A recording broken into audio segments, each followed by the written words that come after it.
ஓம் குருர்பிரம்மா குருர்விஷ்ணு குருர்தேவோ மகேஸ்வரः குரு சாட்சாத் பரபிரம்மா தஸ்மை ஸ்ரீ குரவே நமः. ஓம் ஸ்ரீ சாய்ராம். இன்றைய சிந்தனைக்கு உணவு பகவான் ஸ்ரீ சத்ய சாய்பாபா அவர்களின் அமுதமொழி. தர்மம் அனைவருக்கும் சேவை செய்து அனைவரின் உள்ளத்திலும் மகிழ்ச்சியை நிரப்புவரிடமே தர்மம் ஒளி வீசி பிரகாசிக்கும். அத்தகையவர் இறைவனின் அருளை பெறுவதோடு மட்டுமல்லாமல் அவருடன் இரண்டர கலக்கும் தனிப்பெரும் பாக்கியத்தையும் அடைவர்.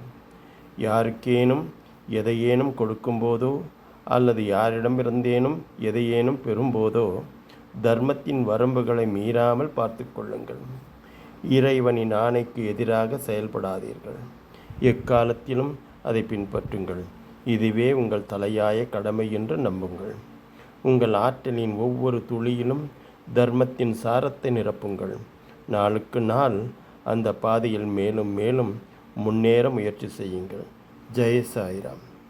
சமஸ்தலோகாஹ சுகினோர்பவந்து.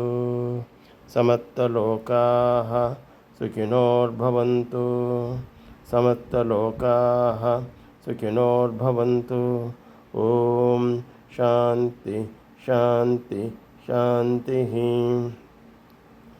ஓம் சாயீஸ்வராய வித்மஹே சத்யதேவாய தீமஹி தன்னः சர்வ பிரச்சோதயாத்.